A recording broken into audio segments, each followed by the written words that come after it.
Seguro estou nos braços daquele que nunca me deixou.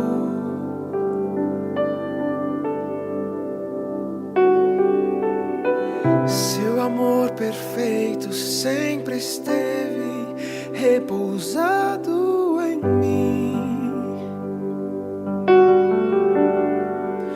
E se eu passar pelo vale, acharei conforto em teu amor, pois eu sei que és aquele que me guarda, me guarda. Em teus braços é o meu descanso, em teus braços é o meu descanso, em teus braços é o meu descanso, em teus braços é o meu descanso. Seguro estou nos braços daquele que nunca me deixou.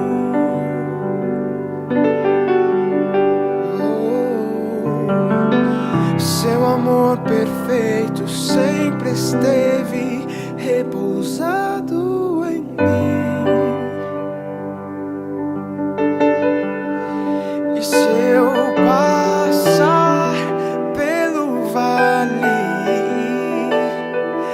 acharei conforto em teu amor, pois eu sei que és aquele que me guarda, me guarda. Em teus braços é o meu descanso, em teus braços é o meu descanso, em teus braços é o meu descanso, em teus braços é o meu descanso. Recaio em tua graça, recaio de novo em tuas mãos, recaio em tua graça, oh, recaio de novo em tuas mãos, eu recaio em tua graça,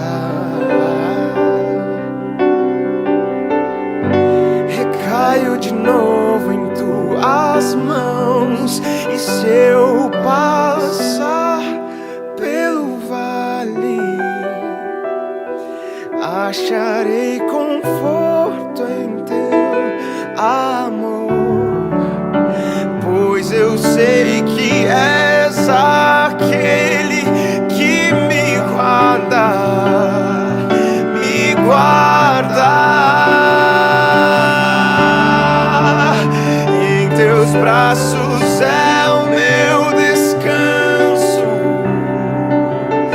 em teus braços é o meu descanso, em teus braços é o meu descanso, em teus braços é o meu descanso, Jesus.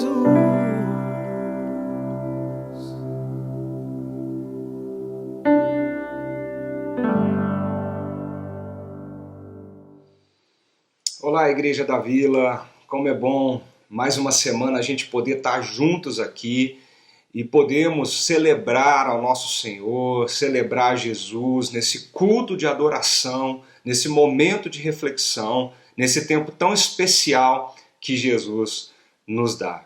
Eu queria convidar você, como Igreja do Senhor Jesus, a entregar o teu coração a Ele nesse momento e fazer isso com muita alegria, com muita gratidão, que nós possamos nesse momento estarmos juntos para celebrarmos aquilo que Deus é na nossa vida e aquilo que Ele faz em cada uma das nossas famílias. Eu queria começar esse culto lendo um salmo muito propício, muito bonito para tudo isso que nós temos vivido. E é o salmo de número 3, o salmo de Davi, que expressa a alma de Davi quando ele estava passando por muitos problemas, muitas aflições, mas ele encontrou paz. Paz somente no Senhor. Olha o que Davi fala no salmo número 3, quando ele se coloca diante de Deus em oração, num momento de muita angústia, de muita aflição que ele estava enfrentando naqueles dias. Ele diz assim: Senhor, muitos são os meus adversários, muitos se rebelam contra mim. São muitos os que dizem a meu respeito, Deus nunca os salvará. Mas tu, Senhor, és o escudo que me protege. És a minha glória e me fazes andar de cabeça erguida. Ao Senhor clamo em alta voz, e do seu santo monte ele me responde. Eu me deito e durmo, e torno a acordar, porque é o Senhor que me sustém. Não me assustam os milhares que me cercam. Levante-se, Senhor. Salva-me, Deus meu. Quebra o queixo de todos os meus inimigos, arrebenta os dentes dos ímpios. Do Senhor vem o livramento. A tua bênção está sobre o teu povo.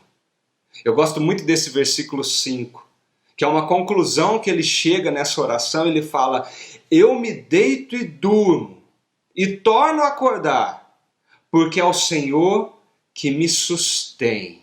Não me assustam os milhares que me cercam. Que nós possamos ter isso no coração, a certeza de que Deus nos guarda, nos protege e está sempre com a gente. Nos momentos bons, nos momentos difíceis, Ele é o nosso guarda, é o nosso rochedo, a nossa fortaleza. E é por isso que a gente pode deitar e dormir tranquilamente, porque nós confiamos naquele que nos guarda. Vamos orar? Entregando nossa vida, o nosso coração diante do Senhor, para que nesse momento possamos ser altamente edificados com aquilo que o Senhor tenha a colocar no nosso coração.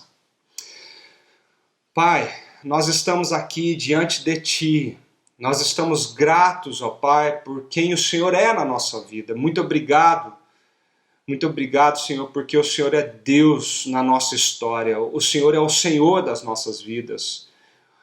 Nós cremos, nós confiamos, nós descansamos, nós entregamos, nós deleitamos o nosso coração e a nossa vida no Senhor. Muito obrigado, Senhor, porque a provisão do Senhor, o sustento tem chegado às nossas mesas e às nossas famílias. Muito obrigado, Senhor, porque o Senhor tem nos protegido e guardado de diversas adversidades, de diversas coisas que poderiam estar acontecendo com cada um de nós. Muito obrigado, porque mesmo quando eu tenho que andar no vale escuro de trevas e morte, o Senhor está comigo e é por isso que nós não tememos. Senhor, que nós possamos ter essa verdade que Davi expressou no momento de angústia ali, quando o Senhor ouviu a oração dele. Ele disse: eu deito e eu durmo tranquilo, porque eu confio naquele que me guarda. Que nós possamos todos os dias lembrar disso, deitar e dormir em paz, porque nós confiamos naquele, o Senhor, que nos guarda. Fica conosco, recebe a nossa adoração, recebe o nosso coração. Nós te pedimos em nome de Jesus. Amém.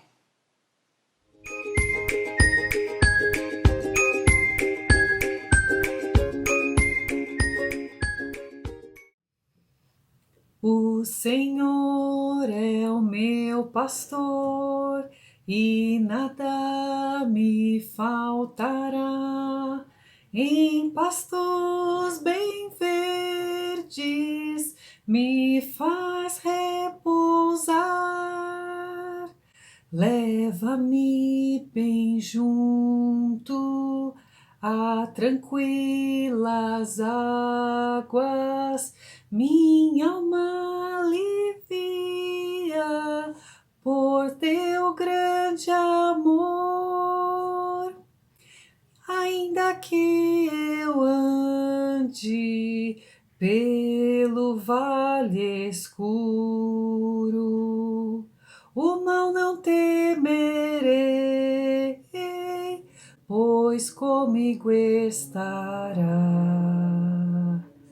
O mal não temerei, pois comigo estará.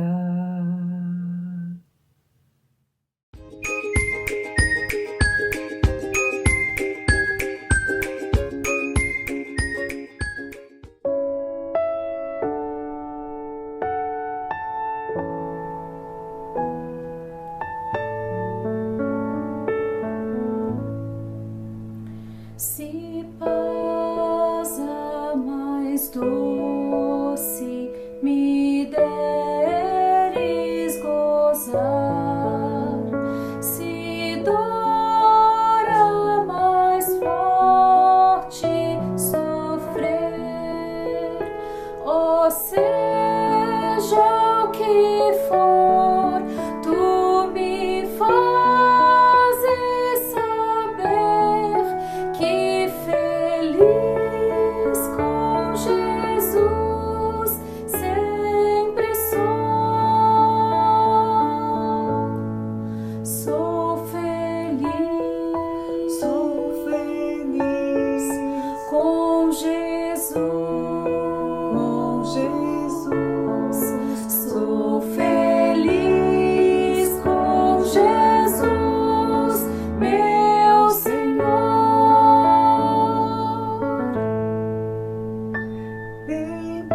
Embora me assalte o cruel Satanás e ataque com vis tentações, ó, certo eu estou, apesar de aflições, que feliz eu serei com Jesus. Sou feliz com Jesus,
Como é bom a gente poder ouvir um pouco a voz do Senhor no meio de tanto caos, de tanta confusão, de dias tão turbulentos, dias tão atribulados como os nossos. Essa semana, mais uma vez, foi uma semana de notícias, onde nós tivemos notícias de mortes de pessoas, nós tivemos notícias de guerras e rumores de guerras, nós tivemos notícias de pessoas que estão passando por dificuldades. Basta olhar nas nossas páginas da internet, nossas redes sociais, até mesmo nos nossos grupos de WhatsApp, os jornais, eles estão expondo os nossos dias e o que nós estamos vivendo. É triste viver dias assim. E parece que tudo que nós queremos em dias como esses é experimentar um pouco da paz, um pouco de paz dentro do nosso coração. Experimentar algo que nos faça sentir bem, algo que tire de nós essa experiência de tumulto, de caos, de aflição, não é verdade? É por isso que nós temos conversado há algumas semanas nesta série de mensagens chamada Sobreviver. Como nós podemos passar por tudo isso e o que a Bíblia tem para nos mostrar diante de todos esses dias caóticos que nós temos vivido. Nós passamos por várias histórias já. Nós entendemos as várias faces do sofrimento, da dor e as atitudes que algumas pessoas escritas na Bíblia, descritas na Bíblia, usaram, as atitudes, as ações, as estratégias, até mesmo as coisas que nós não devemos fazer. Nós vimos algumas delas, como Elias, Davi, Jó. Nós vimos personagens que nos ensinam muito. Mas eu queria hoje convidar você a pensar na perspectiva do que nós mais ansiamos, da alegria, da paz que nós tanto queremos em dias como esses difíceis, terríveis e caóticos que nós temos vivido. Para isso, eu quero convidar você a acompanhar comigo a leitura do texto bíblico que se encontra lá em Filipenses, capítulo 4, uma carta que Paulo escreveu para a igreja ali em Filipos, uma igreja que passava por um momento muito difícil na história dela. Uma igreja que enfrentava dura perseguição por causa da pregação do Evangelho. Quando Paulo chega naquela região e diz que Jesus Cristo é o Senhor de todas as coisas, o Senhor da história, o dono das nossas vidas, o Rei do mundo, levantou-se uma grande perseguição contra a igreja. Mas a igreja não se abalou com isso. A igreja continuou crendo, a igreja continuou pregando, a igreja continuou vivendo, a igreja continuou sendo transformada pelo Evangelho, mas um sofrimento e dor fizeram parte dessa trajetória. Paulo está preso. Na prisão, ali escoltado pelos soldados, Paulo já numa trajetória esperando a morte, esperando o seu final, o julgamento final e a sua morte, ele escreve para esses irmãos, ele escreve para essa igreja. E olha só como Paulo consola a vida daqueles irmãos. O texto de Filipenses 4 é lindo. E eu queria convidar você a deixar Deus falar profundamente no seu coração sobre essa paz que incrivelmente invadia e tomava conta do coração de Paulo. Olha o que diz o texto. Alegrem-se sempre no Senhor. Novamente eu vou dizer, alegrem-se. Seja a amabilidade de vocês conhecida por todos. Perto está o Senhor. Não andem ansiosos por coisa alguma, mas em tudo, pela oração e súplicas e ação de graças, apresentem seus pedidos a Deus. E a paz de Deus, que excede todo entendimento, guardará o coração e a mente de vocês em Cristo Jesus. Finalmente, irmãos, tudo que for verdadeiro, tudo que for nobre, tudo que for correto, tudo que for puro, tudo que for amável, tudo que for de boa fama, se houver algo de excelente e digno de louvor, pensem nessas coisas. Ponha em prática tudo que vocês aprenderam, receberam, ouviram e viram de mim. E o Deus da paz estará com vocês. Alegro-me grandemente no Senhor, porque finalmente vocês renovaram o seu interesse por mim. De fato, vocês já se interessavam, mas não tinham oportunidade de demonstrá-lo. Eu não estou dizendo isso porque eu esteja necessitado, pois aprendi a adaptar-me a toda e qualquer circunstância. Sei o que é passar necessidade, sei o que é ter fartura. Aprendi o segredo de viver contente em toda e qualquer situação, seja bem alimentado, seja com fome, tendo muito ou passando necessidade. Tudo posso naquele que me fortalece. Qual que é o nosso conceito de paz? Se você olhar ao seu redor, conversar um pouco com as pessoas, perguntar isso na sua família, eu não sei, qual é o seu conceito, no seu coração, o que significa paz para você? É curioso pensar as definições de paz que existem aí fora. Porque paz para muitas pessoas é quando nós estamos privados de situações ruins, de circunstâncias que nos abalam, de sofrimento, de dor. Paz é quando o nosso coração não está sendo alvo desse tipo de coisa. É quando a nossa vida não está no meio de uma tempestade, quando a nossa família não está imersa numa guerra, quando a nossa nação está estável, em equilíbrio. Parece que o conceito de paz, tanto mundial, quanto nacional, quanto até individual de cada pessoa, gira em torno dessa ausência de guerra, ausência de conflito, ausência de algo que tire a nossa estabilidade, o nosso equilíbrio. Você já pensou nisso? Para um pouquinho aí, pensa na tua mente, no teu coração, o que significa paz para você? Porque se nós estamos conversando aqui sobre uma série de mensagens que nos mostra biblicamente como reagir à dor e ao sofrimento que serão inevitáveis na nossa vida. Nós vimos isso semana passada, o quando nós passarmos pelas águas, quando nós passarmos pelo fogo. Lembra disso?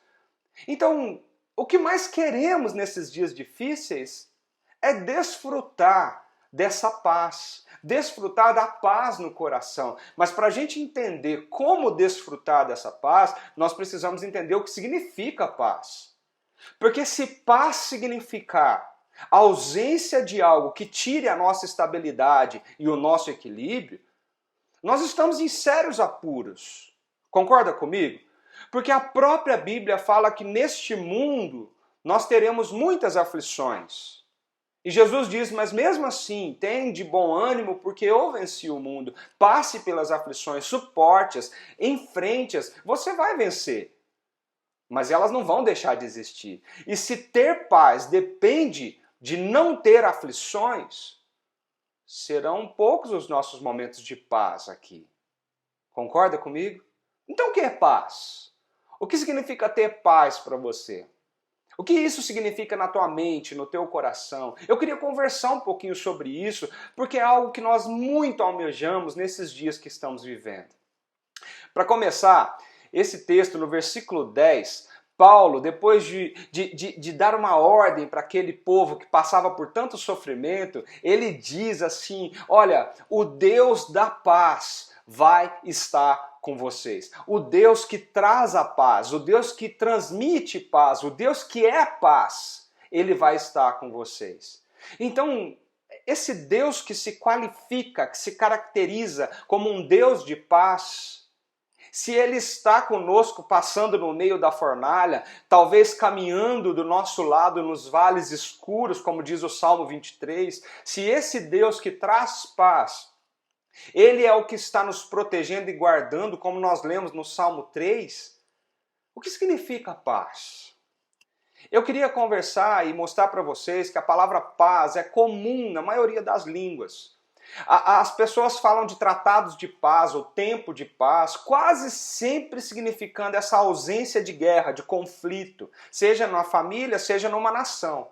Mas a Bíblia, Na Bíblia, a palavra paz, ela pode também se referir à ausência de um conflito, mas ela aponta para algo maior que isso.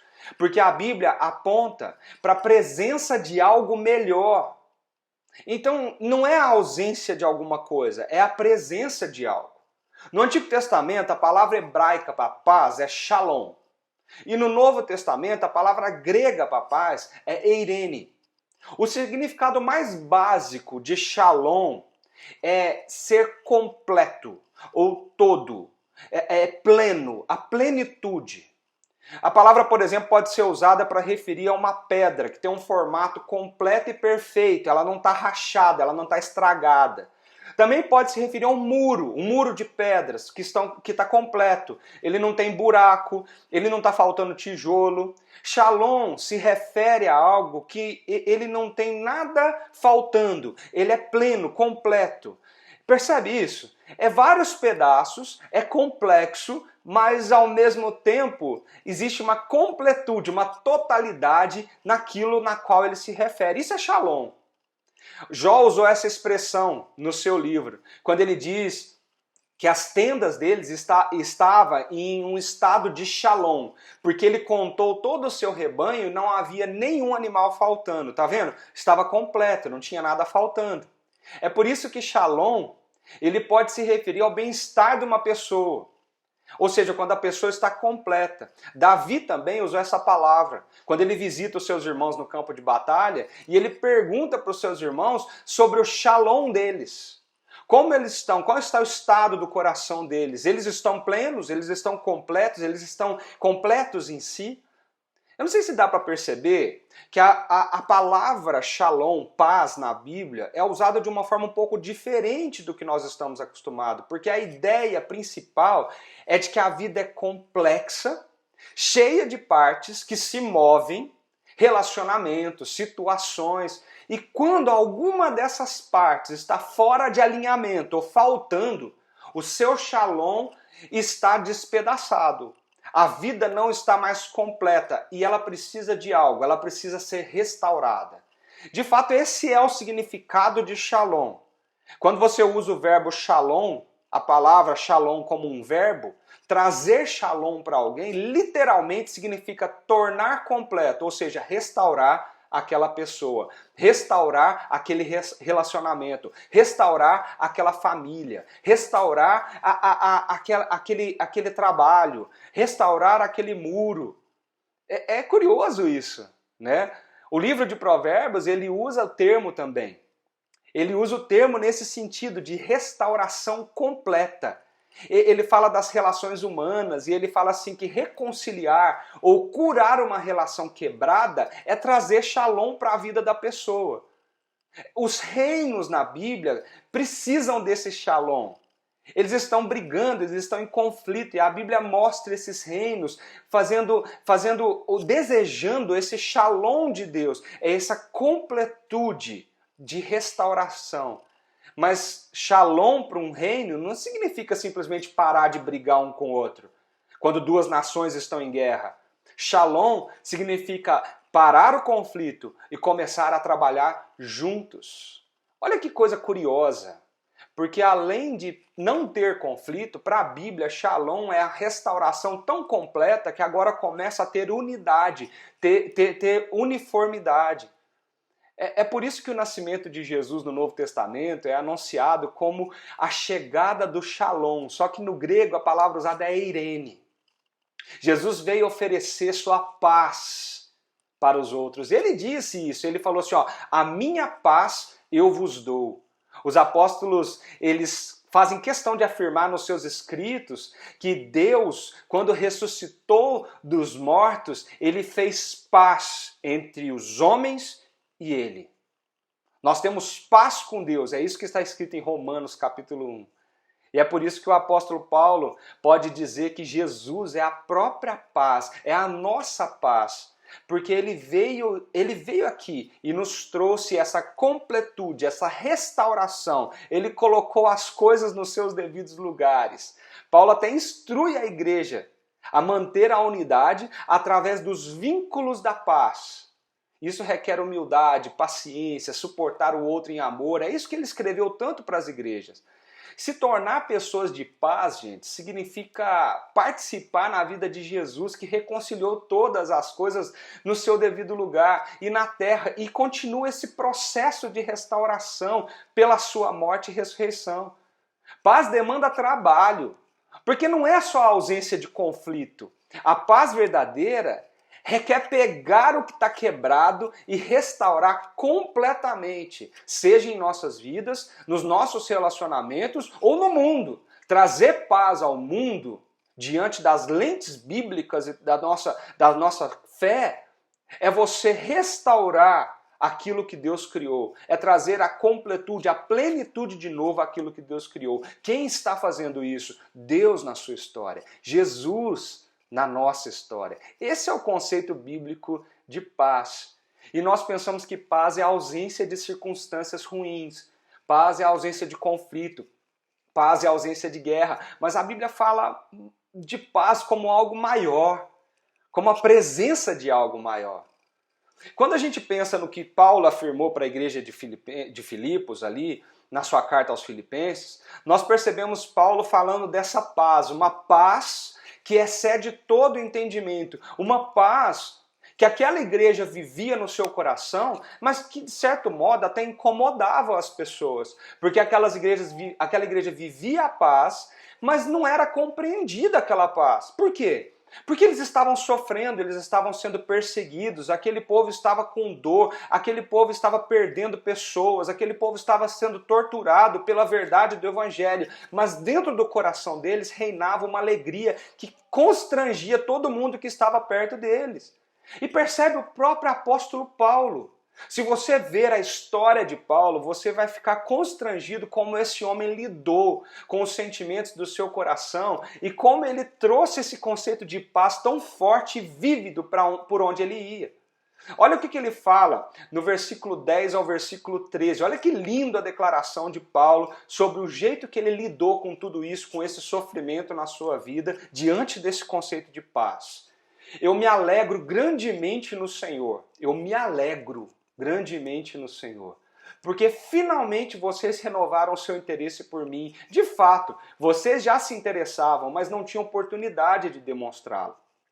Eu não estou dizendo isso porque eu esteja necessitado.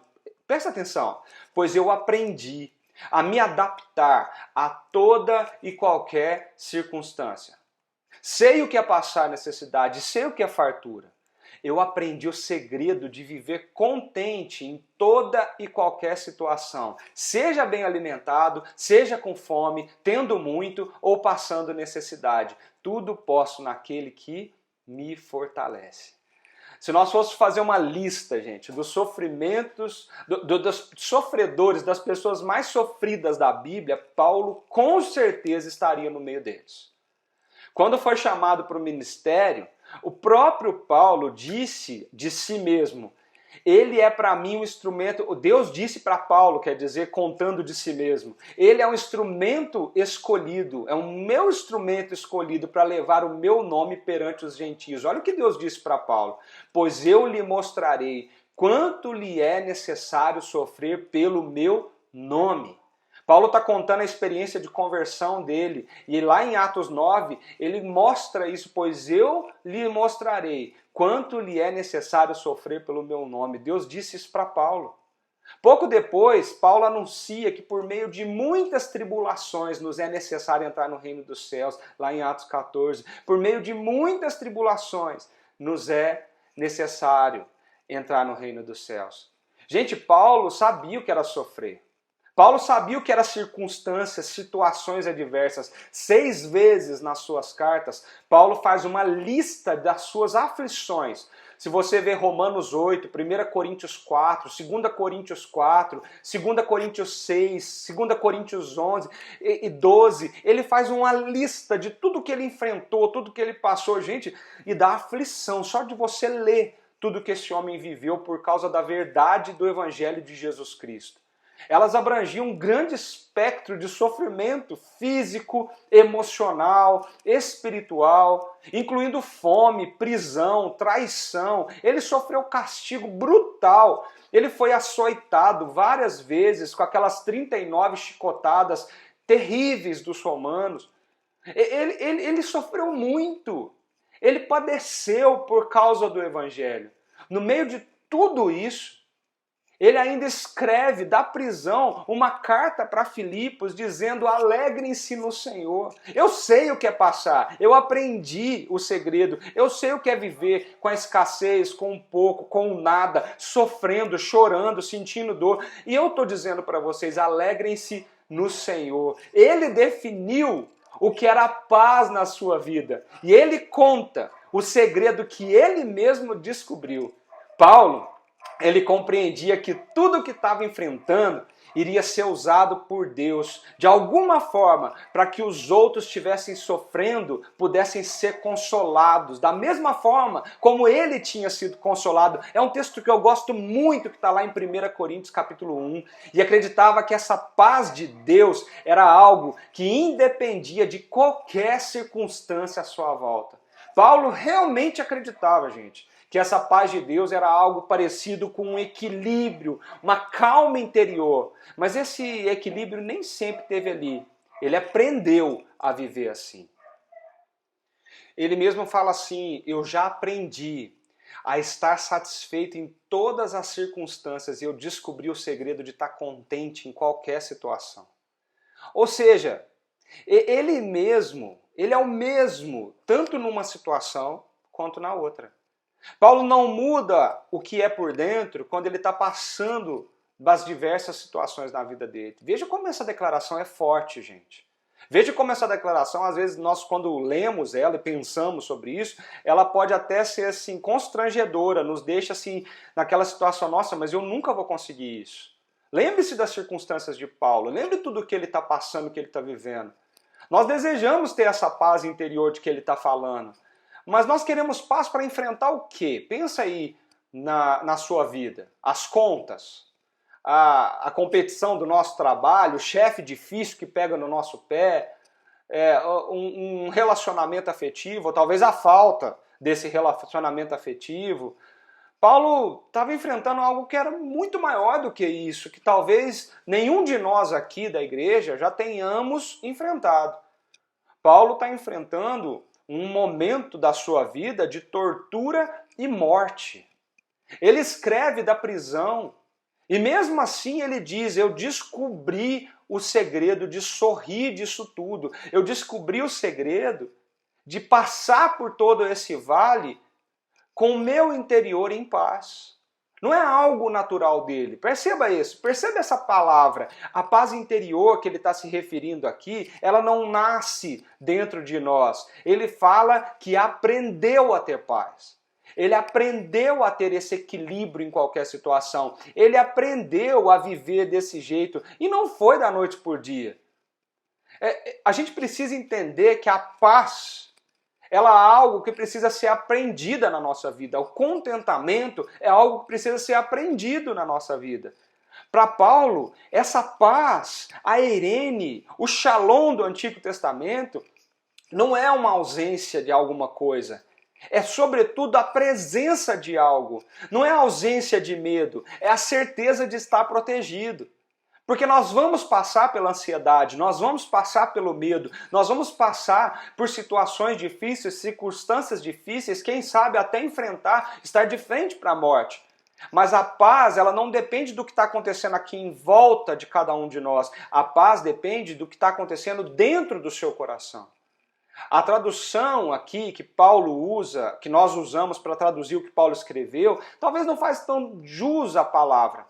Porque ele fala, o versículo 7 afirma que a paz de Deus vai guardar o nosso coração e os nossos pensamentos, e talvez a gente diminui um pouco o significado disso. Porque no original, o termo usado para guardar, que a gente usa no português guardar, significa cercar, guarnecer totalmente de fortalezas uma cidade, de um exército estar acampado ao redor da cidade ou de um edifício para proteger ele de qualquer tipo de invasão. É como se o exército daquela cidade se acampasse ao redor para poder não deixar nenhum soldado inimigo entrar. Gente, se a gente tivesse um exército do lado de fora da nossa casa, nos protegendo de qualquer risco que a gente possa ter de invasão, de violência, de atentado, será que a gente não conseguiria dormir um pouquinho mais sossegado? Se a gente soubesse que quem é esse exército é o próprio Jesus e Deus na nossa vida, será que a gente não dormiria um pouquinho mais sossegado? É isso que Davi está falando no Salmo 3 que a gente leu no começo do culto. Ele fala assim, eu estou cercado, meus inimigos estão me perseguindo, eu estou em apuros.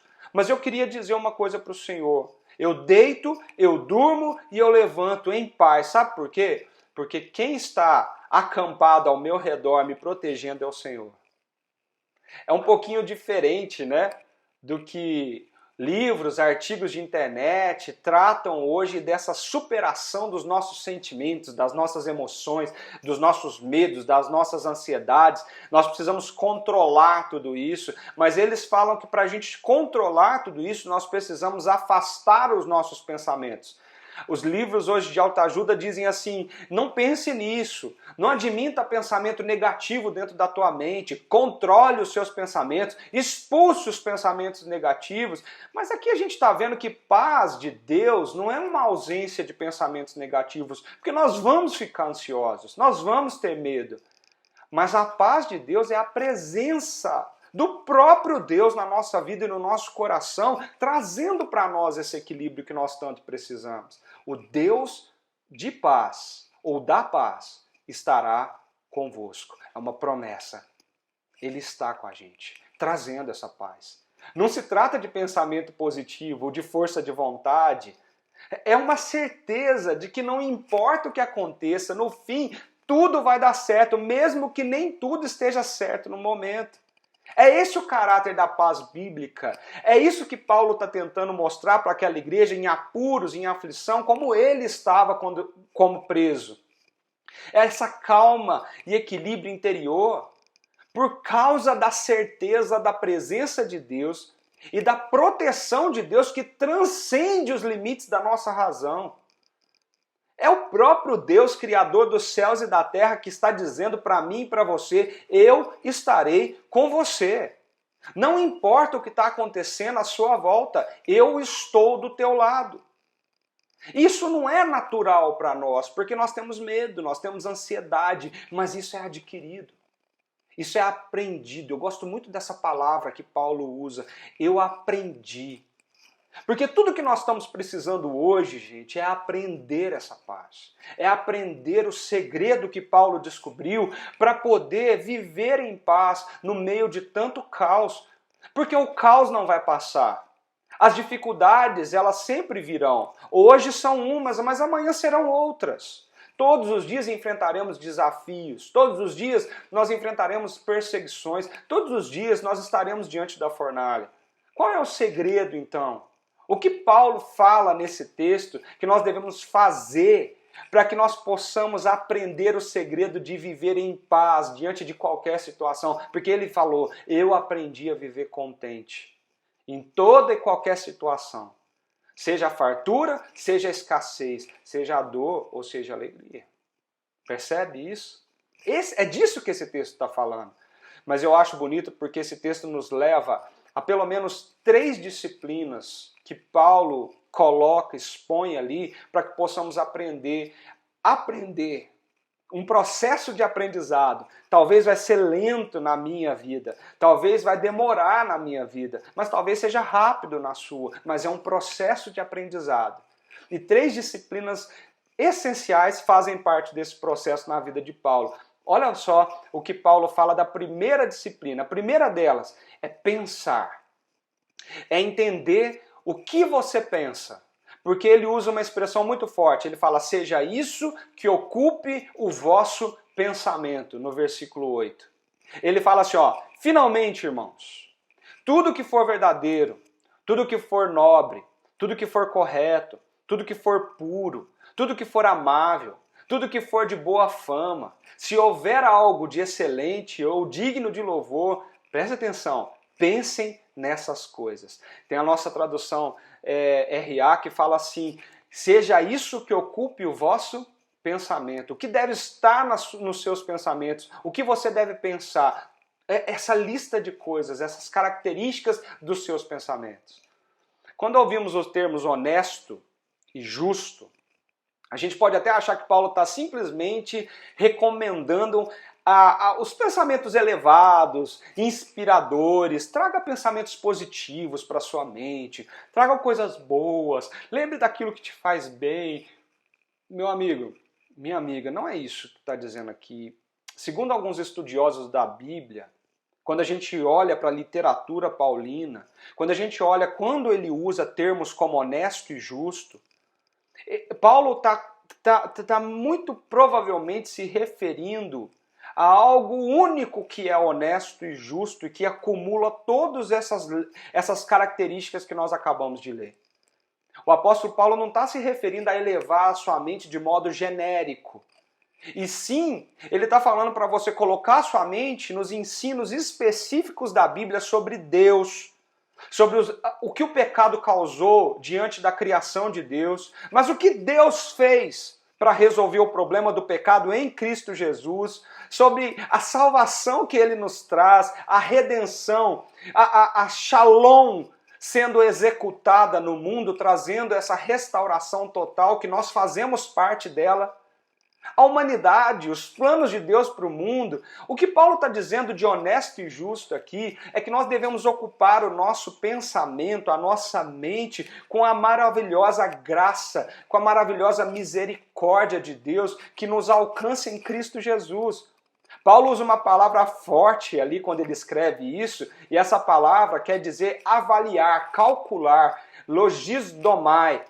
Quer dizer, é uma palavra até usada no meio da contabilidade ali no mundo dele. E quer dizer avaliar, calcular, colocar na ponta do lápis, colocar no papel. Paulo está dizendo assim, considere isso. Paulo está dizendo, se você quer ter paz, você deve pensar seriamente e bastante sobre o que a Bíblia e tudo o que envolve a salvação das nossas vidas, sobre o que Jesus fez, a cruz, a ressurreição, sobre o que significa isso para nós. Qual é a profundidade disso na sua vida? O que o Evangelho significa para você? Você realmente, de fato, entende as nuances do Evangelho? O quão você gasta do seu tempo para tentar compreender e preencher a sua mente das verdades da graça de Deus, porque a graça de Deus nos constrange, o amor de Deus nos constrange. Isso é totalmente diferente do que a gente está encontrando nos livros aí fora para que a gente controle a nossa ansiedade, as nossas preocupações, o nosso estresse. Nós não vamos ver livros aí fora perguntando, você está estressado, está infeliz ou ansioso? Que tal a gente começar, então, a pensar nas perguntas mais básicas e essenciais da vida? Você não vai encontrar isso. Você não vai encontrar direcionamento para fazer você pensar assim, qual é o sentido da vida? Por que você existe? Qual que é o propósito da sua vida? De onde você veio? Para onde você vai? Em que os seres humanos deveriam gastar o seu tempo? Qual que é o significado da morte? Percebe? Esses livros não vão nos levar a essa pergunta. Jamais. Os livros de hoje, eles vão para técnicas de relaxamento, para o equilíbrio do trabalho e do descanso. Mas parece que a paz cristã, a paz da Bíblia, funciona de um modo meio que oposto a isso. Não resulta de pensarmos menos, e sim de pensarmos mais. E com mais intensidade sobre as grandes questões da vida, sobre a cosmovisão bíblica cristã que faz você viver dia após dia. É curioso isso, não? Porque a gente está vendo aí fora técnicas de meditação, e essas técnicas de meditação estimulam a que a gente gaste um tempo, feche os nossos olhos, mentalize alguma coisa boa, que traga boas sensações e esvazie o nosso interior daquilo que está dentro de nós. Esvazie os nossos sentimentos, deixe-se esvaziar. É curioso porque a Bíblia fala o contrário, se deixe encher. Pense e pense sobre Jesus, pense sobre a graça, pense sobre a misericórdia, pense sobre o amor de Deus que nos constrange. E não é a ausência de pensamentos a paz de Deus, mas é a presença da graça, da misericórdia, dos ensinamentos mais básicos que o Evangelho traz na nossa vida. Se você é cristão e talvez está passando por momentos onde a paz na sua vida tem sido ausente, ou você sente ela ausente, talvez você precisa pensar, você precisa refletir hoje no que eu tenho pensado, no que eu tenho gastado meus dias. Quando eu deito a cabeça no travesseiro, talvez não consigo dormir, o que está vindo na minha mente? Eu tenho gastado meu tempo pensando em quê? O que Paulo está nos convidando aqui a fazer, gente, é pensar grande, é pensar alto. É entender profundamente a coisa mais importante da tua vida. Quem é Deus? O que Ele fez por você? Quem você é em Cristo Jesus? E qual é o rumo da sua história e da história do mundo? Coloque os seus fardos em perspectiva. Lembre-se dos fardos de Cristo. O que Ele passou por você? De todas as promessas que Deus já fez e que Ele está realizando na nossa vida, talvez que passam sem perceber nos nossos olhos. A paz cristã, ela vem de refletir sobre as verdades fundamentais da vida. É por isso que eu falo, gente, pensa. Pensar dói, porque às vezes mexe com o nosso coração, mexe com nossas emoções. Mas pensar é um instrumento que Deus usa para trazer paz ao nosso coração. É curioso, se você ler o capítulo 4 de Filipenses, Paulo está usando essa palavra pensar, pensar, pensar, pensar o tempo todo. Ele começa falando de duas irmãs ali da igreja que estava tendo conflito entre elas e ele fala assim, gente, eu estou pedindo para vocês, pensem concordemente. Pensem do mesmo jeito, pensem igual. Ele está insistindo de que o pensamento, ele vai interferir sim no seu estado emocional. A sua ansiedade, o seu medo, ele é gerado pelas coisas que estão aqui dentro. Então você precisa encharcar a tua mente dos ensinamentos de Deus. Você precisa encharcar a sua vida daquilo que Deus te ensinou. Deus existe, Ele nos criou para ter comunhão com Ele. Ponha isso no seu coração. Ele criou um mundo perfeito, no qual não tinha tristeza, doença ou morte originalmente. Ele queria viver conosco nesse mundo, mas Ele nos deu a liberdade de escolher amá-lo ou não amá-lo. E claro, deu tudo errado. Nós nos afastamos dele, o mundo agora está quebrado. Mas ele veio aqui nesse mundo. Ele enviou o seu filho para o mundo para nos resgatar. E ele agora faz parte, nós estamos vivendo o processo onde Jesus prepara um novo céu e uma nova terra, onde nós vamos viver com ele para sempre. Nós cremos nisso. Olhe para o seu valor. Veja onde está o seu futuro, e o seu futuro é seguro. Se isso não traz para você algo que mexe com as tuas entranhas, que mexe com as tuas emoções, que dá lágrimas nos teus olhos, gratidão no teu coração, alguma coisa está errada. Você não precisa esvaziar a sua mente, você precisa encher a sua mente. Encher do quê? Das promessas de Deus, da graça de Deus, dessa maravilhosa misericórdia que nos alcançou. Talvez tudo está bagunçado aqui dentro porque nós temos pensado pouco em Deus. Nós temos pensado na dificuldade financeira, nós temos pensado no caos político, nós temos pensado nas coisas que nos cercam, nós temos pensado no quão nós somos pequenos diante dos grandes problemas que nós enfrentamos, nós temos pensado do quanto eu preciso isso, eu preciso daquilo, eu quero isso, eu quero aquilo, nós temos pensado tanto na nossa carreira, nós temos pensado tanto nos nossos sonhos, nós temos pensado tanto na onde nós queremos chegar financeiramente, no nosso status social, que tudo se desequilibra. Gente, não é errado pensar nessas coisas. O que é errado é você ocupar toda a tua mente com elas. Enquanto a Bíblia está dizendo para você assim, a paz de Deus vai guardar a tua mente e o teu coração, mas então pense Pense no que é justo. Pense naquilo que é honesto. Pense no que Deus fez por você. Eu queria perguntar para você, com toda a sinceridade do teu coração, queria que você respondesse aí para você mesmo. O que verdadeiramente ocupa os seus pensamentos nos dias difíceis? O que está ocupando a tua mente quando as coisas acontecem, quando tudo fica difícil, quando tudo fica insuportável? Será que o medo, a ansiedade, em alguma proporção, não pode estar e permanecer aí dentro porque você tem ocupado a sua mente demais com coisas que não deveriam estar aí? Ou você também tem negligenciado de encher a sua mente do que deveria estar aí? Eu vejo muitos cristãos que dedicam muito pouco do seu tempo para entender com profundidade o que a Bíblia quer dizer a respeito de nós, de Deus e do que Ele está fazendo na nossa história. Nós deveríamos gastar muito mais tempo naquilo que é fundamental e essencial para nós, que é conhecer o Evangelho.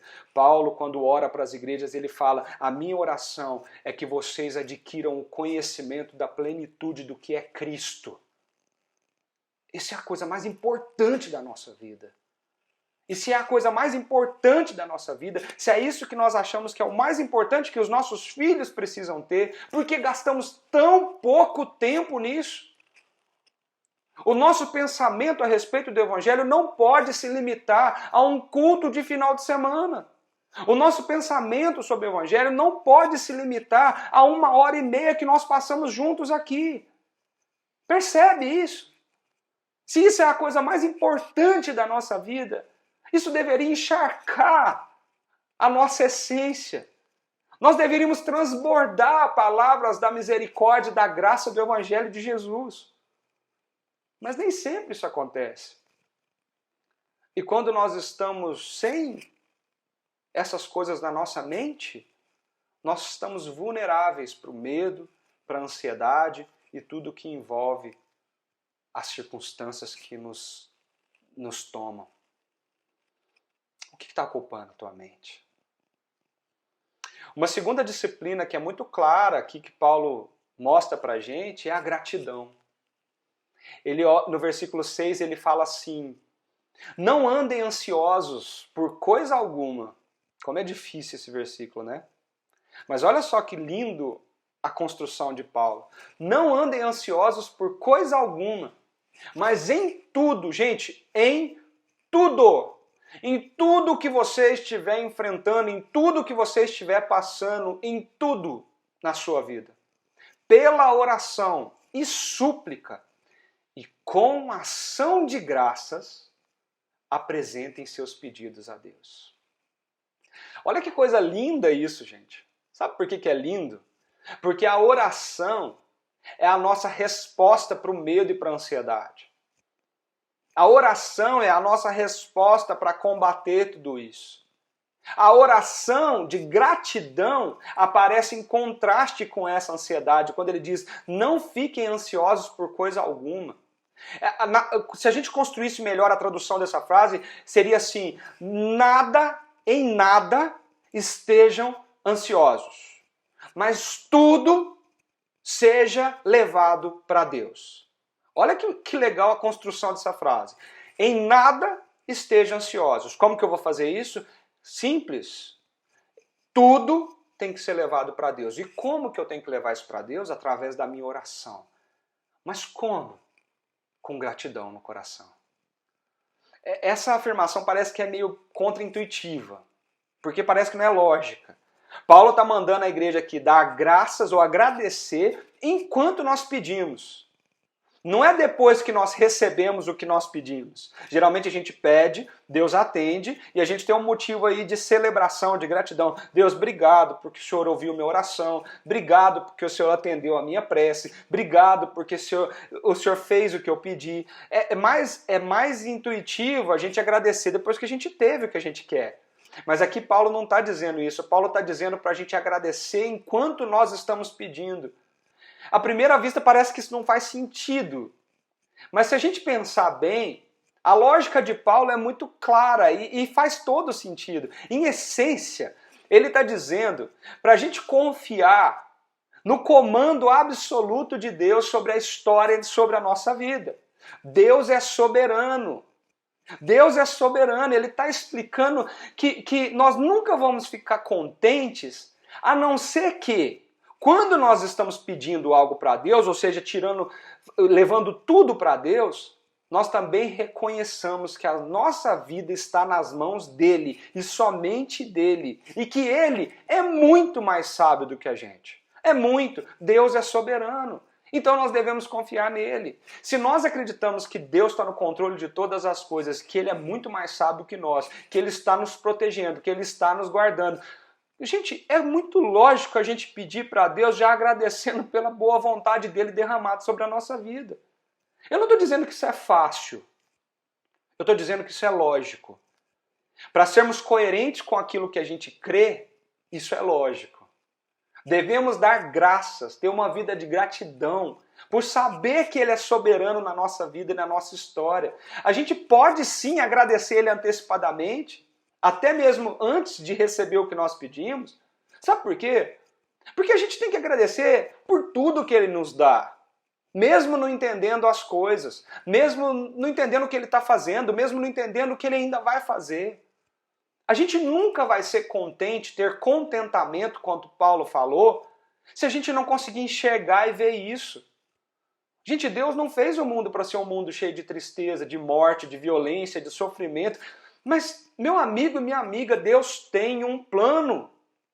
Ele tem um plano para restaurar e renovar tudo isso. Ele tem um plano que vai além da nossa mente, da nossa capacidade de compreensão. É por isso que a gente está repetindo tanto aqui nessa série de mensagens, o versículo de Romanos 8, 28, que todas as coisas cooperam para o bem daqueles que amam a Deus. Vocês já devem estar até enjoados de ouvir essa verdade, mas todas as coisas cooperam para o bem daqueles que amam a Deus. Absolutamente tudo, seja coisas ruins, seja coisas ruins aos nossos olhos, né? Coisas que até mesmo Deus odeia. Mas ele é tão grande, tão poderoso que ele é capaz de tecer esse tapete quando nós olhamos pelo lado certo, lembra da música? Do avesso parece uma bagunça, mas quando nós olhamos pelo lado certo, nós estamos vendo o que ele está fazendo na história, principalmente na história das nossas vidas. Ele vai tecer tudo para o bem e para a glória dele. Então, meu amigo, minha amiga, eu queria te convidar a exercer essa segunda disciplina, gratidão. Nos nossos pequenos grupos, a gente começa a nossa reunião exercitando a gratidão. É um exercício, é para aprender a ser grato mesmo. Porque se deixarmos sermos envolvidos pelos nossos sentimentos, sabe o que nós vamos fazer? Nós vamos querer pedir, porque sempre a gente vai estar insatisfeito com alguma coisa. Sempre podemos ter mais, sempre podemos ser mais. Então a gente acaba tendo um monte de coisa para pedir. Quando não é para a gente tem coisas para pedir para o outro. Isso não é errado, gente. Mas o que Paulo está falando é porque o nosso coração, se o nosso coração quer ter paz, nós precisamos aprender a levar tudo que está aqui dentro para Deus com gratidão. É reconhecendo quem ele é, reconhecendo o que ele está fazendo. É os três amigos de Daniel na fornalha quando disse: Deus vai nos livrar, mas ele pode não nos livrar. E se ele não nos livrar, tudo bem. É Jó dizendo: Deus deu e Deus tirou, bendito seja o nome do Senhor, porque é ele que é soberano sobre as nossas histórias. Percebe isso? É por isso que Davi afirmava: em paz eu deito e eu durmo tranquilo, porque eu sei quem me guarda, eu sei quem me protege, eu sei quem está comigo. Então, a pergunta é: o quão grato você é? Nesses dias de pandemia, nesses dias malucos que nós estamos vivendo, será que o seu coração, o meu coração, tem conseguido exercer a gratidão diante de tudo que Deus tem feito? Se fosse para você estar diante de Jesus agora, nesse momento, fisicamente, em carne e osso, o que você falaria para ele? Você pediria alguma coisa ou você agradeceria por alguma coisa? O que seria a sua primeira palavra? Nós precisamos pensar nisso. Existe uma terceira disciplina aqui muito clara de Paulo. Está lá no versículo 8, continuando sobre o que nós devemos deixar que ocupe o nosso pensamento, ele diz assim, ó, tudo que for amável, tudo que for de boa fama, se houver algo de excelente ou digno de louvor, seja isso a ocupar o vosso pensamento. Pensem nessas coisas. E eu queria destacar essa expressão, tudo que for amável. Porque se nós queremos ter paz no meio do caos, paz no meio do sofrimento, paz no meio da guerra, paz independente das circunstâncias, se nós queremos ter a completude da Shalom de Deus, o próprio Deus da paz presente em nós, nós precisamos aprender a pensar sobre o Evangelho, sobre o amor, sobre a graça, sobre a misericórdia, profundamente sobre isso. Nós precisamos aprender a agradecer.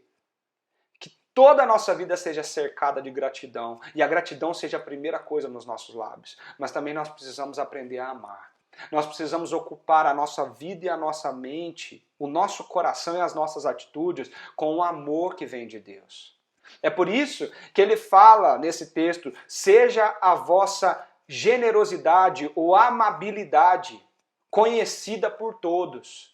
Vocês precisam entender que para ter paz, você deixa de pensar em si mesmo e começa a pensar no outro. Você esvazia o egoísmo, o egocentrismo de si mesmo e começa a direcionar para o outro. Quer ter paz? Você precisa amar. Amar faz bem. Gente, como é bom poder ajudar alguém. Como é bom poder participar de algo que você vê uma pessoa caída, deprimida, sem esperança, sendo levantada, restituída à sua vida.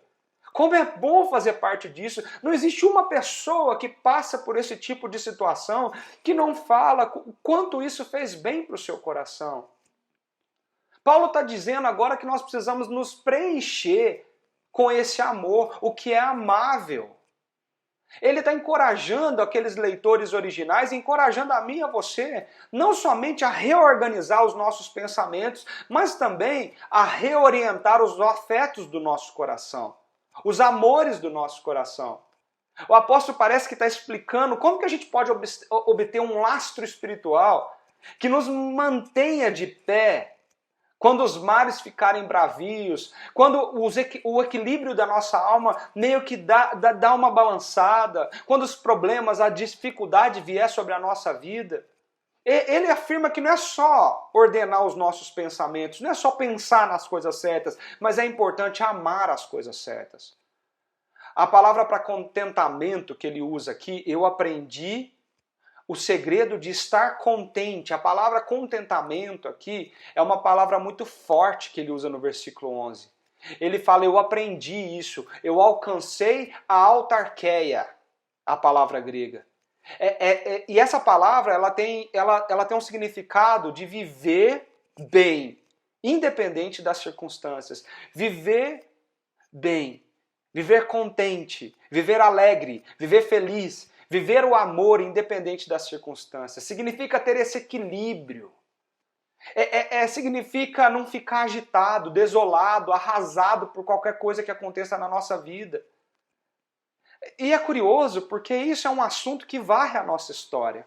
O próprio Agostinho, que é tão lido por tantos, ele considerava que nós só conseguimos viver tudo isso se a gente conseguir reordenar os afetos do nosso coração e amar aquilo que não muda. Ele fala, somente amando o imutável podemos ter tranquilidade na nossa alma. Olha a frase dele, somente amando o imutável nós podemos ter tranquilidade na nossa alma. E amar o imutável é amar alguma coisa que não muda. Agora pensa comigo. A minha carreira profissional muda. As minhas emoções mudam. A minha família muda. O meu local de moradia muda. Se a gente for parar para pensar, o nosso mundo está em constante mudança, constante movimento. O que é algo imutável que nós podemos fincar as nossas âncoras e para que possamos obter tranquilidade? Só existe uma coisa que é imutável nesse mundo, uma coisa, e essa coisa é Deus. Essa pessoa é Deus, melhor dizendo. A presença de Deus, o amor de Deus, é o único que não desaponta, é que não muda. Ele nunca é perdido, ele não é baseado nos altos e baixos da vida, nem no nosso modo de viver. É algo que nem a morte pode nos tirar. O amor de Deus, como diz Romanos, nada, absolutamente nada e ninguém pode nos separar do amor de Deus. Isso é imutável. E esse amor, ele tem como alvo a minha e a sua vida. Pensa nisso. Paulo não está dizendo que a gente tem que amar somente a Deus. Porque a gente ama um monte de coisa. Nós amamos coisas boas na nossa vida. Nós amamos pessoas. Nós amamos a nossa esposa, o marido que Deus nos deu. Nós amamos coisas muito boas. Não, Paulo não está dizendo que você tem que amar somente a Deus. Paulo está dizendo que nós precisamos reordenar os nossos afetos. Nós precisamos colocar os nossos amores no lugar certo. Seu problema não é tanto amar demais a carreira profissional, a família ou outras coisas. O nosso problema é amar a Deus muito pouco em comparação a essas coisas. E trazendo o mandamento de Jesus, nós amamos o próximo também muito pouco em relação a todas as outras coisas. Então, a terceira maneira de se obter calma, tranquilidade e paz é amando Deus acima de todas as coisas. Nós precisamos aprender isso. Nós precisamos aprender que no meio da dor e do sofrimento, uma forma de sobreviver a isso é colocar Deus no seu devido lugar no nosso coração. O que você mais ama na sua vida? O que você mais ama na sua vida? Eu queria terminar com a conclusão que Paulo chegou. Porque essa frase do versículo 7 é muito forte. Façam isso, pensem, orem com gratidão, reordenem os amores no seu coração, coloque Deus em primeiro lugar, a coisa que você mais ama na sua vida. E a paz de Deus, que excede todo entendimento, vai guardar o coração e a mente de vocês em Cristo Jesus. Essa paz, a paz, o shalom, que significa colocar as coisas no lugar correto, é o equilíbrio de estar tudo no seu devido lugar, a completude, a plenitude do que Deus espera do seu coração e da sua mente. É essa paz, é aquilo que está fora de lugar e Deus restaura, Deus cura, Deus coloca no lugar de novo. É essa paz que é chamada aqui por Paulo de paz de Deus, que excede todo o entendimento, porque ninguém entende.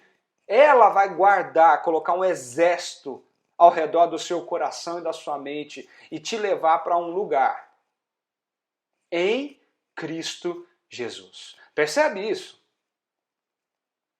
Ela vai guardar a tua mente e o seu coração em um lugar. Ela vai levar você para um lugar, e esse lugar é Cristo Jesus.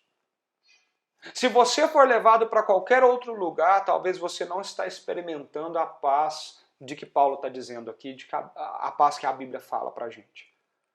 A paz, o shalom de Deus, a paz que excede todo entendimento, ela nos leva para Jesus. Ela nos leva para o amor de Jesus. Ela nos leva para o que Jesus fez por nós. E isso constrange o nosso coração. E eu acho bonito porque o versículo 12, na conclusão de Paulo, ele diz assim: eu aprendi o segredo de viver contente em toda e qualquer situação. Nós já falamos sobre isso. Um aprendizado. Você está aprendendo. Olha a conclusão dele no versículo 13. Tudo posso naquele que me fortalece. Tudo posso naquele que me fortalece. Gente, olha o que Paulo está dizendo para mim e para você, concluindo tudo isso. O cristão que tem a paz, que tem o próprio Deus de paz, da paz habitando dentro de nós, é o cristão que entende a força dessa expressão. Eu aprendi o segredo. Qual que é o segredo? É Cristo Jesus que me fortalece e através dele posso fazer todas as coisas, ou viver qualquer coisa. Tem gente que usa esse versículo de uma forma tão errada e tão ingrata. Porque pega esse versículo, tudo posso naquele que me fortalece, e acha que pode estufar o peito e que tudo que você pedir para Deus, Deus vai te dar, que você tem um controle de toda a situação, que você tem um controle de toda a sua vida, eu tudo posso, eu tudo posso, eu tudo posso. Mas esquece do que está escrito atrás desse versículo. Esse versículo foi usado para alguém que compreendeu, alguém que aprendeu a pensar, alguém que aprendeu a ser grato, alguém que aprendeu a organizar os seus afetos e colocar Deus em primeiro lugar naquilo que se ama. Essa frase, ela vem depois de tudo isso, dizendo eu aprendi a estar contente em qualquer situação, porque não são as situações de fora que me trazem paz. Não é o dinheiro que eu tenho, a carreira, o sucesso, os amigos, ou qualquer outra coisa estando bem que vai me fazer bem. O que me traz paz é o fato de estar fincado, ancorado, enraizado em Cristo Jesus. É entender o seu amor, entender a sua graça, entender a sua fidelidade, entender que Ele deu cada gota do seu sangue para que eu pudesse viver a eternidade ao lado do nosso Senhor. Você precisa olhar para Ele. Você precisa entender quem Ele é, o que Ele fez a seu favor. Essa frase, tudo posso naquele que me fortalece, é Paulo concluindo dizendo assim, eu posso enfrentar qualquer coisa, porque eu sei quem me fortalece. Eu posso enfrentar qualquer coisa, porque a minha força não é minha. A minha força vem de Deus. A minha força vem de Jesus. Os meus pensamentos são dele. O meu coração é dele. Eu sou grato a ele. Eu aprendi o segredo. Sabe qual é o segredo? Eu posso passar por qualquer situação, porque quem me fortalece em toda e qualquer situação é o meu Senhor, o meu Salvador, Jesus Cristo. Hoje na tua vida, meu querido, você é capaz de dizer, tudo posso, porque a minha força vem de Jesus Cristo? Eu posso enfrentar qualquer coisa porque a minha força vem dele? Eu queria terminar lembrando a vocês a história de Horácio Spafford. Foi a pessoa que escreveu aquele hino que nós cantamos antes da mensagem. Horácio Spafford foi um advogado americano que perdeu tudo num famoso incêndio em 1871 na cidade de Chicago. 2 anos depois que ele perdeu tudo nesse incêndio, ele colocou a sua esposa Ana e as suas 4 filhas em um navio que ia atravessar o Oceano Atlântico rumo à Inglaterra, talvez no intuito de começar uma nova vida, proteger a tua família. Esse navio atingiu um outro navio e começou a naufragar. Enquanto o navio afundava, Ana abraçou as 4 filhas pequenas e orou. O navio desceu para o fundo do oceano. Os passageiros foram levados pelas ondas e as 4 garotinhas morreram. Ana foi encontrada flutuando inconsciente por um navio de resgate. Ela foi levada para a Inglaterra e mandou um telegrama para Horácio, dizendo assim, somente 2 palavras. Ela perdeu tudo naquele navio. E ela escreveu, salva sozinha. Horácio, quando recebeu o seu telegrama, algum tempo depois que ela escreveu, ele foi imediatamente caminho à Inglaterra, rumo à Inglaterra buscar ela. Quando ele estava no caminho da Inglaterra para buscar sua esposa, talvez sentado ali no navio, ele começou a compor um hino. E esse hino, que é famoso até hoje, no seu refrão diz o seguinte, está tudo bem na minha alma. Está tudo bem na minha alma. Quando a paz como um rio visitar o meu caminho, quando tristezas como onda do mar rolarem sobre mim, seja qual for o meu destino, o Senhor me ensina a dizer, está tudo bem com a minha alma. Nós traduzimos esse hino, mudamos um pouco as palavras e nós cantamos, sou feliz com Jesus. Se paz a mais doce me deres gozar, se dor a mais forte me fazes sofrer, ó seja o que for, tu me fazes saber que feliz com Jesus eu sempre estou. O que Horácio estava escrevendo naquele papel, perdendo tudo que ele tinha, todo o seu empreendimento, toda a sua carreira e a sua família, ele estava dizendo: embora as circunstâncias mais terríveis me assaltem, aqui dentro tem uma paz que excede todo entendimento. Porque essa paz não depende dessas circunstâncias. Essa paz se deleita na soberania e no amor de Deus. É curioso pensar por que um homem que estava sofrendo tamanha dor, buscando essa paz de Deus, compôs um hino inteiro sobre Jesus e a sua obra da salvação. Por que ele falaria do próprio pecado dele numa hora dessas? Porque ele escreveu assim: meu triste pecado por meu Salvador foi pago de um modo cabal. Valeu-me o Senhor, ó mercê sem igual, eu sou feliz, graças dou a Jesus. E no inglês, a letra dessa música é: canta a minha alma para o Senhor, agradece ao Senhor, louva ao Senhor. O que isso relaciona com a morte das 4 filhas? Tudo. Sabe por quê?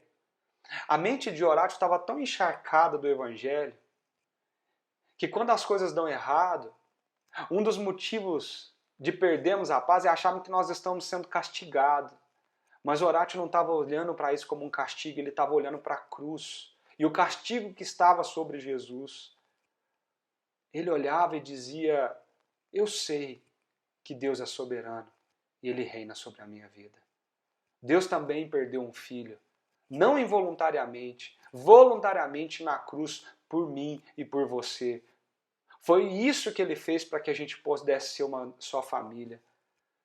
Quando eu olho para a realidade da vida desse homem, como eu e você, o grande segredo da paz, que excede todo entendimento, que guarda a nossa mente em Cristo Jesus, é lançar tudo o que somos no que Ele é e no que Ele fez por nós. Sabendo que eu posso passar todas as coisas, enfrentar tudo, porque é Ele que me fortalece, Ele que me deixa em paz, porque Ele venceu na cruz, eu posso ter paz. Que Deus possa trazer essa paz ao seu coração, nesse exato momento. Eu queria que você gastasse um tempo orando e pedindo para Deus uma coisa. Peça para Deus isso. Senhor, assim como Paulo, eu quero aprender o segredo da paz que excede todo entendimento, o segredo de estar contente em toda e qualquer situação. Eu quero aprender, me ajuda a aprender esse segredo. Gasta um tempo em oração.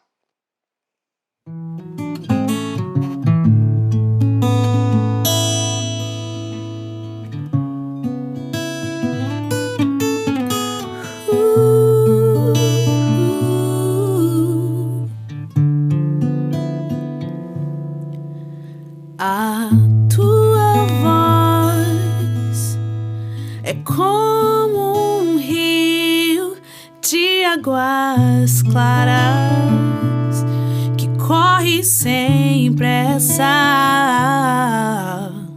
Ouvir o teu falar é como ser invadido pela luz do sol. Me ilumina como um farol. Minha alma escura, vazia, sem calma.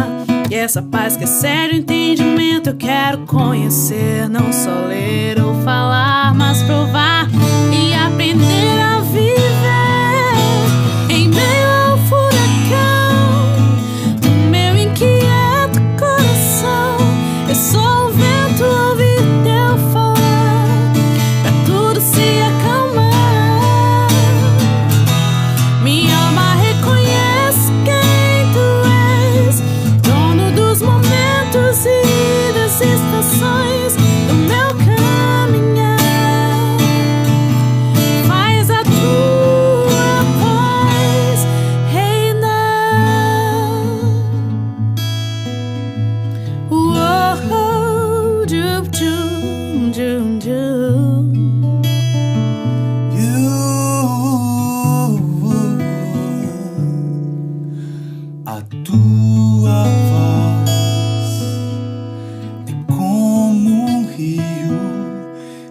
águas claras que corre sem pressa.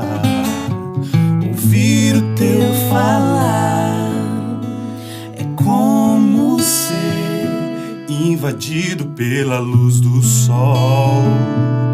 Ilumina como um farol minha alma escura, vazia, sem calma. Essa paz que excede o entendimento eu quero conhecer. Não só ler ou falar, mas provar e aprender a viver. Em meio ao furacão do meu inquieto coração, é só o vento ouvir teu falar pra tudo se acalmar. Minha alma reconhece quem tu és, dono dos momentos e das estações do meu caminhar. Faz a tua paz reinar. Em meio ao furacão, meu inquieto coração, é só o vento ouvir teu falar pra tudo se acalmar. Minha alma reconhece quem tu és, dono dos momentos e das estações do meu caminhar. Faz a tua paz Reinar. oh, oh, oh, oh, yeah, yeah, oh,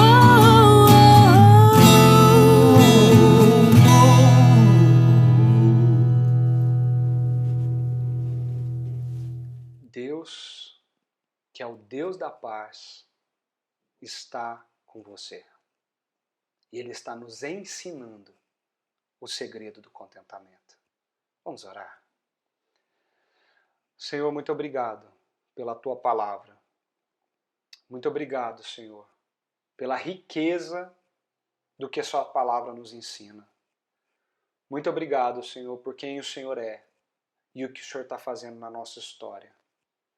Senhor, em nome de Jesus, nos ajuda, Pai, diante de tantos momentos difíceis que estamos enfrentando, a aprender o segredo. Aprender o segredo de ter paz e de viver a paz que excede todo entendimento. E nós precisamos do Senhor porque nós precisamos aprender a pensar naquilo que é honroso, naquilo que é honesto e justo, Pai. Aquilo que o Senhor é, o que o Senhor fez por nossas vidas. Nos ensina a encher os nossos pensamentos do Senhor.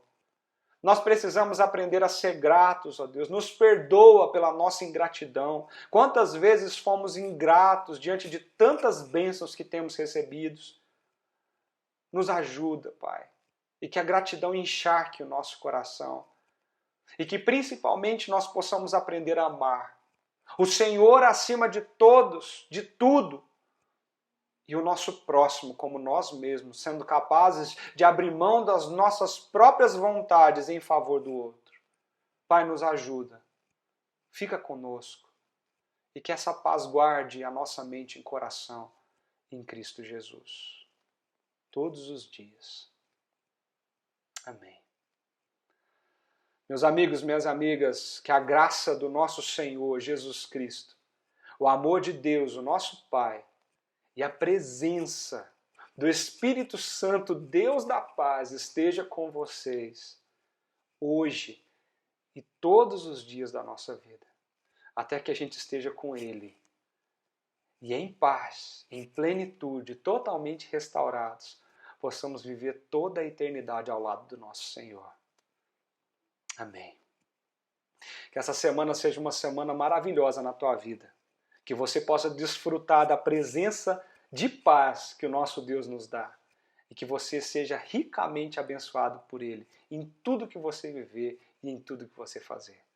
Fica com Deus. Um grande abraço.